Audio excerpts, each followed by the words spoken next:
मुझे दया आती है उन बच्चों पर जिनमें मेरा बच्चा भी शामिल है। मैं भी उसी समाज की पैदाइश हूँ, उसी समाज के दबाव मुझ पर भी काम करते हैं। और ये रिसर्च मैंने संयोग से अपने बच्चे के प्राथमिक शिक्षा के बाद पढ़ी, पहले पढ़ी होती तब भी मैं क्या करता, दिल्ली में आपको एक भी अच्छा स्कूल मिलेगा ही नहीं जो मातृभाषा में पढ़ाता हो। एक ऐसा माहौल है, मुझे दया आती है उन बच्चों पर। वो घर में जब 9-10 महीने के होते हैं या 3 साल के जब होते हैं तब वो स्कूल जाना शुरू करते हैं। 2.5 साल का बच्चा अपनी भाषा में कॉम्प्लेक्स सेंटेंसेस बनाना सीख जाता है अपने आप, बिना एक शब्द भी पढ़े लिखे। आप घरों में देखिए छोटे बच्चों को, अच्छे से वाक्य बोलेंगे। और 2.5 साल का बच्चा तो नए वाक्य बनाने लगता है, वो भी जटिल वाक्य, सरल वाक्य नहीं। उस बच्चे की इतनी गहरी पकड़ एक भाषा में हो चुकी है, एक भी दिन स्कूल नहीं गया है। और इसलिए मातृभाषा का अध्यापन जब स्कूल में होता है, टीचर को पता होता है कि बच्चे को भाषा पहले से आती है, इसे दुरुस्त करना है, सिखाना नहीं है जीरो से। और वो बच्चा बड़े अच्छे मूड से स्कूल गया, उसे मम्मी को टाटा किया, स्कूल जाके पता लगा टाटा नहीं बोलना, बाय बोलना है। उसकी दुनिया खिसक जाती है उसके पैर के नीचे से। वहां उसे पता लगता है कि भिंडी नहीं है, ये लेडी फिंगर है। तुम जो लाए हो वो आलू नहीं है, पोटैटो है। रोटी नहीं है, ब्रेड है। ठीक है, ब्रेड तो वो होती है नहीं, वो सब ब्रेड्स होती हैं। समोसा है ही नहीं इंग्लिश में, उसको पता लगा कि होता ही नहीं है तो। और वो बेचारा एक अजीब सी कश्मकश में है। उसे अपनी भाषा में सीखना था कि जीरो क्या होता है, संख्या क्या होती है, एक क्या होता है। उसे अपनी भाषा में सीखना था कि सरकार क्या होती है, दुनिया क्या होती है, चलती कैसे है। उसे सीखना पड़ रहा है कि पहले ये समझो कि दुनिया नहीं वर्ल्ड होता है। अब उसकी आधी से ज्यादा ऊर्जा वर्ल्ड पे अटकी हुई है और बाकी बची खुची ऊर्जा से वो समझ रहा है कि वर्ल्ड होता क्या है। उसकी आधी ऊर्जा लगी नंबर शब्द याद करने में, ना कि ये समझने में कि संख्या क्या होती है, नंबर क्या होता है। एक अजीब सी साजिश दुनिया भर में चल रही है कि दुनिया के हर बच्चे को उसकी मातृभाषा से बचपन में ही वंचित कर दो। उसे एक ऐसी भाषा में सिखाओ जहां उसके लिए वो भाषा सीखना अपने आप में चैलेंज हो। और इसलिए आप देखेंगे कि अगर ज्ञान की दुनिया में दुनिया भर की भाषाओं के आम आदमी शिरकत नहीं कर पा रहे हैं, गलती से भी ये मत सोचिएगा कि दिमाग वाले लोग बहुत कम होते हैं और वही आगे बढ़ते हैं। दिमाग वाले अधिकांश लोगों को बचपन में ही खत्म कर देने की साजिश दुनिया भर में चल रही है। और जो अपनी भाषा में पढ़ ही नहीं पाएगा वो कैसे आगे बढ़ेगा, कैसे सीखेगा। मैंने 10वीं क्लास तक हिंदी माध्यम से पढ़ाई की है, उसके बाद अंग्रेजी सीखी है, ठीक से सीखी है। अंग्रेजी मुझे कहीं कोई समस्या नहीं आती है, इसमें क्या कोई परेशानी है। मैं आज भी अपनी भाषा में गीत सुनने में ज़्यादा खुश होता हूँ। मुझे फिल्म देखनी मैं हिंदी में पसंद करता हूँ, नाटक देखना हो हिंदी पसंद करता हूँ, मजाक करना हो हिंदी में पसंद करता हूँ, पढ़ना हो कोई ऐसा विषय जो हिंदी में नहीं है तो इंग्लिश में पढ़ता हूँ, इसमें क्या परेशानी है। लेकिन मुझे कोई बचपन से ही मजबूर करे कि मुझे दूसरी भाषा में, संयोग से अंग्रेजी है, फ्रेंच भी हो सकती थी, पुर्तगाली भी हो सकती थी, जो जीत जाता उसकी भाषा ढो रहे होते।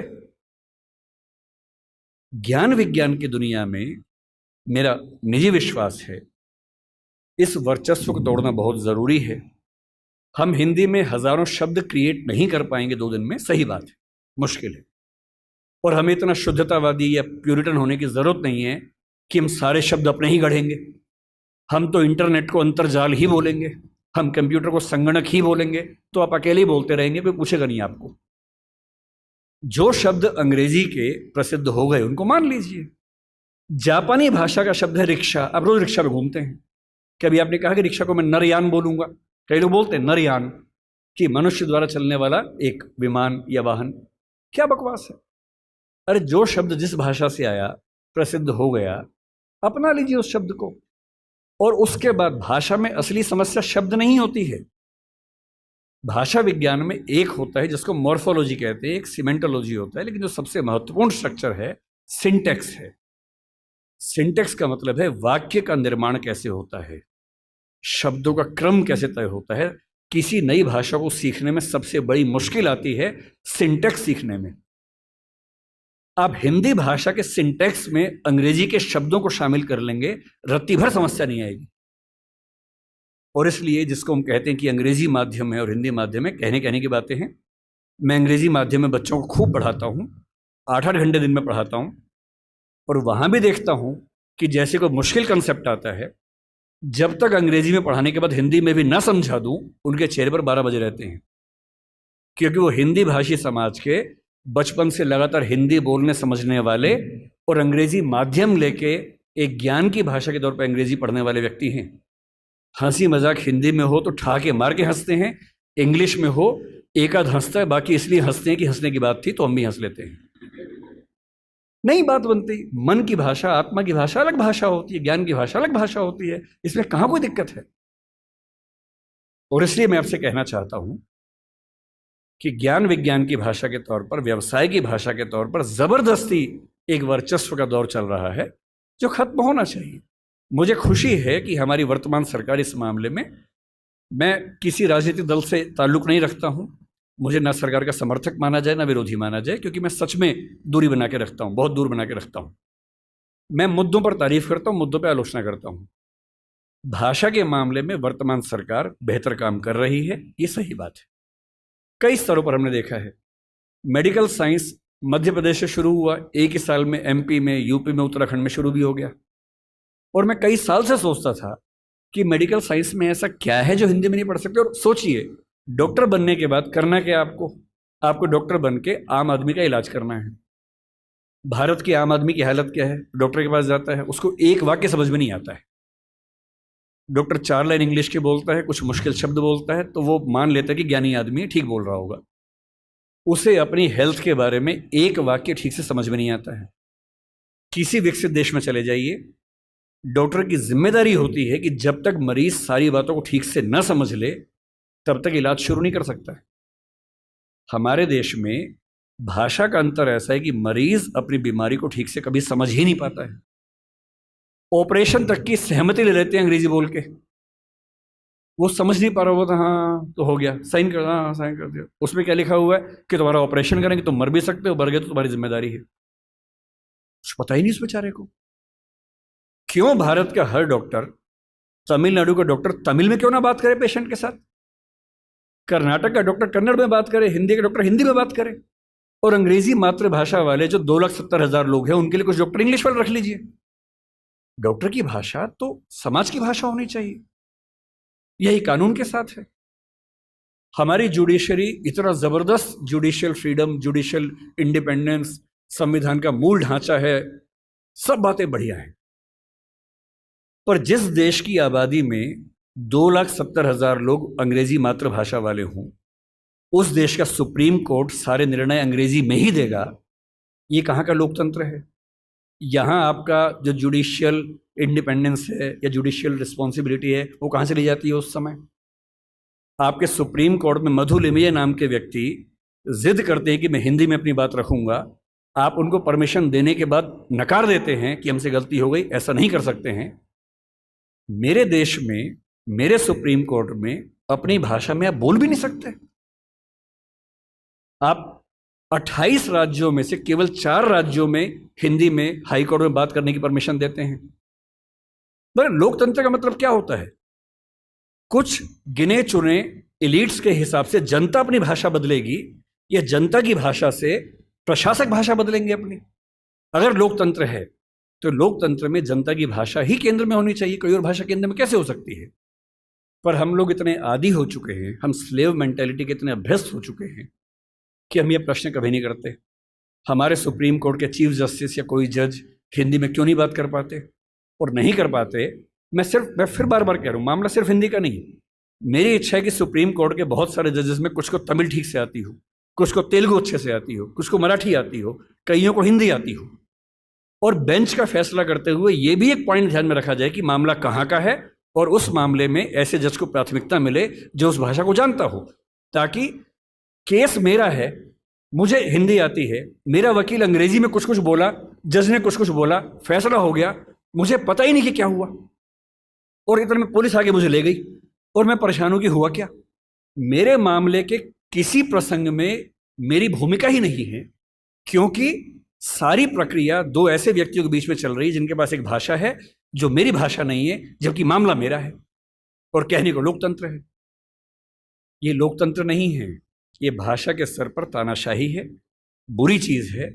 और मैं जब भी ये बात कहता हूं, बार बार कहता हूं, ज्ञान की भाषा के तौर पर अंग्रेजी का सम्मान करना जरूरी है, क्योंकि रिसर्च आप उसके बिना नहीं कर पाएंगे। बहुत मामलों में सीखने की जरूरत है, उससे भी, जापानीज से भी, फ्रेंच से भी, सबसे सीखने की जरूरत है। लेकिन आपके देश के सुप्रीम कोर्ट में, हाई कोर्ट में आपकी भाषा में बात ना होती हो, ये बुरी बात नहीं है, शर्मिंदगी की बात है। हमें एक समाज के तौर पर शर्म आनी चाहिए, ये उससे कम बात नहीं है। इसलिए जब कोई मुझसे कहते हैं कि राजभाषा के तौर पर आपकी क्या कल्पना है, 14 सितंबर का दिन आज है, हम आज के दिन ये सेमिनार क्यों कर रहे हैं? 14 सितंबर 1949 को शाम को 6 बजे एक फैसला हुआ था। एक अजीब सी अफवाह लोगों ने उड़ा रखी है। कहते हैं कि 14 सितंबर को मतदान हुआ कि भारत की राजभाषा कौन सी होनी चाहिए, हिंदी या अंग्रेजी। वोटिंग हुई, आधे वोट हिंदी के पक्ष में उठे, आधे अंग्रेजी के पक्ष में उठे, एकदम बराबर हो गया। कई लोग संख्या बोलते हैं 77 हो गया। और तब स्पीकर ने, डॉक्टर राजेंद्र प्रसाद ने अपना कास्टिंग वोट दिया, क्योंकि उनके पास अधिकार है कि वोट डाल सकते हैं लास्ट में, अगर बराबर हो जाए तो, हिंदी के पक्ष में दिया, और इससे हिंदी भारत की राजभाषा हो गई। इससे बड़ा कोई झूठ नहीं है। ऐसा कुछ नहीं हुआ था संविधान सभा में, सफेद झूठ है। 12 सितंबर को शाम 4 बजे इस मुद्दे पर बहस शुरू हुई।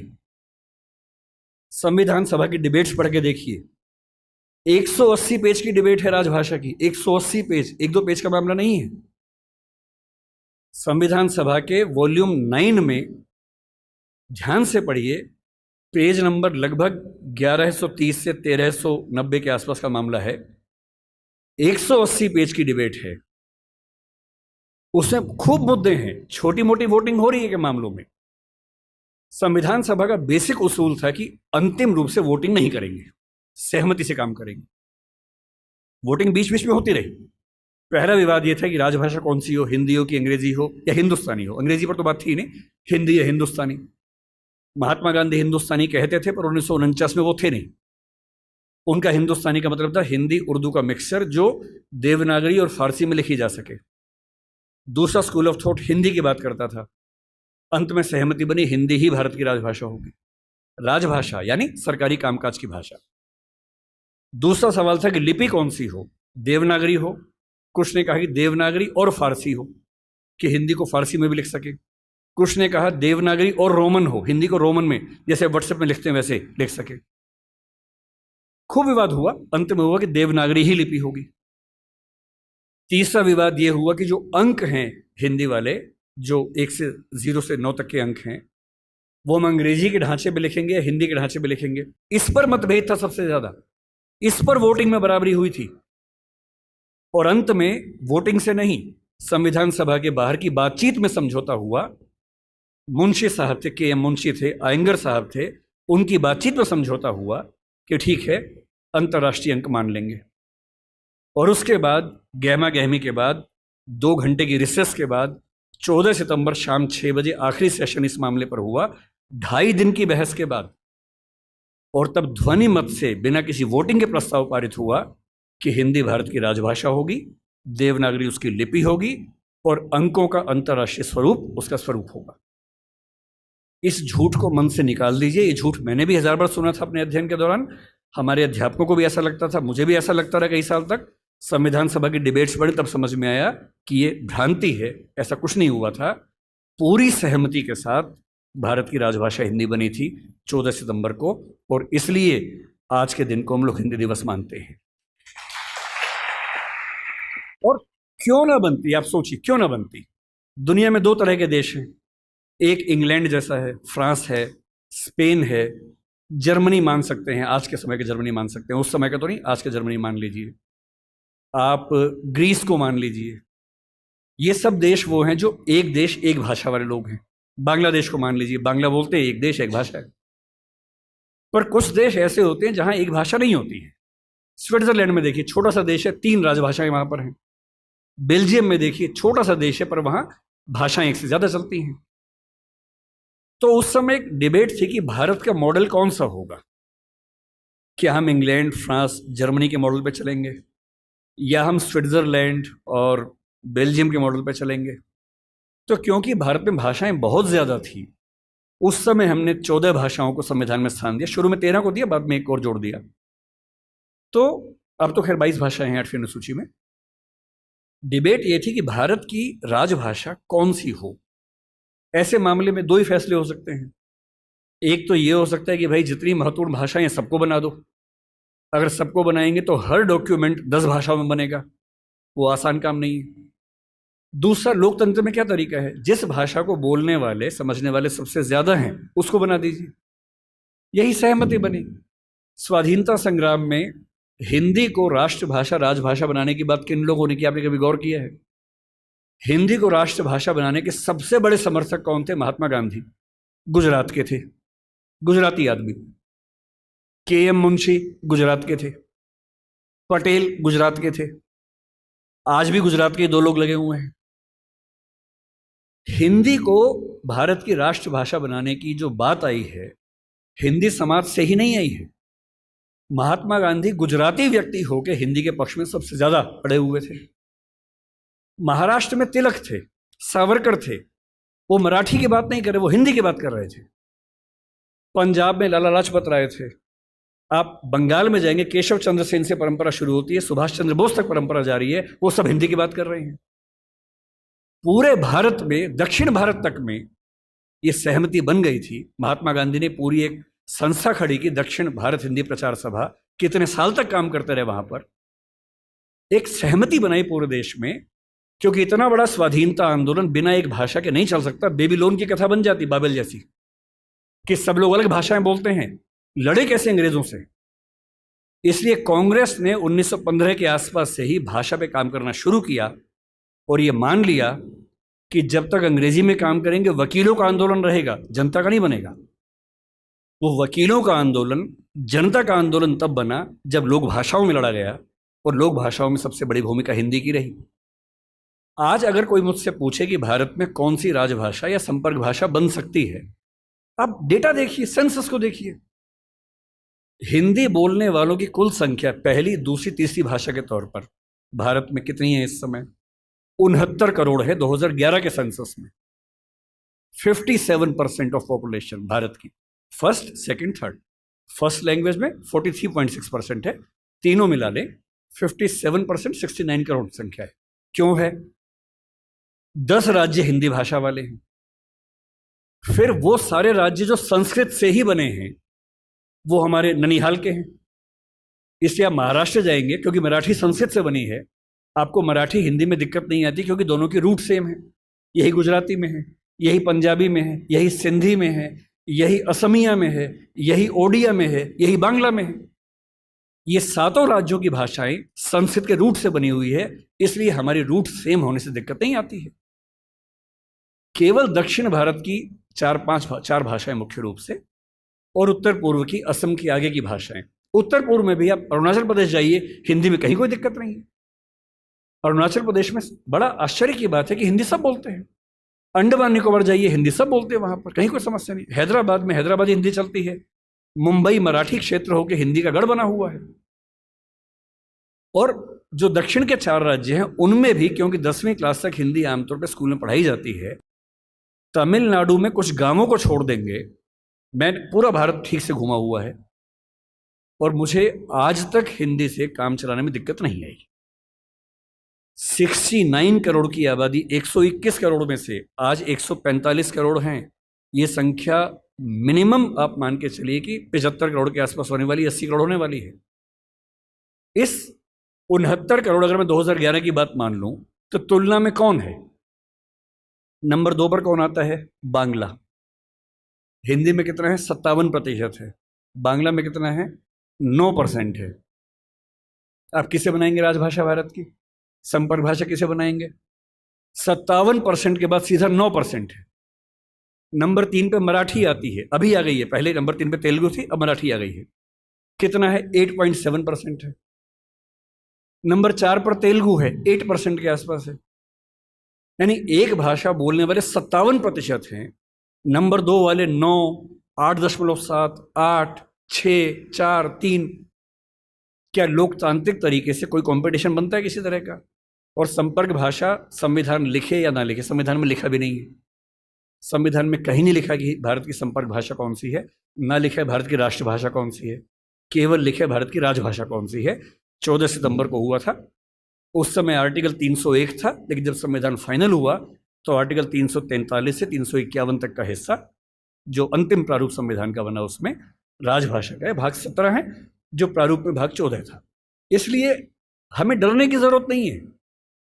हम स्वाभाविक तौर पर भारत के भाषा के डेमोग्राफी के नक्शे में सबसे बुलंद आवाज हैं, तो हमारी आवाज की पहचान होनी चाहिए। हमें खौफ किस बात का होना चाहिए? क्यों मिरांडा बनने की जरूरत है भाई? अपने धौस में रहिए, आत्मविश्वास से भर के रहिए।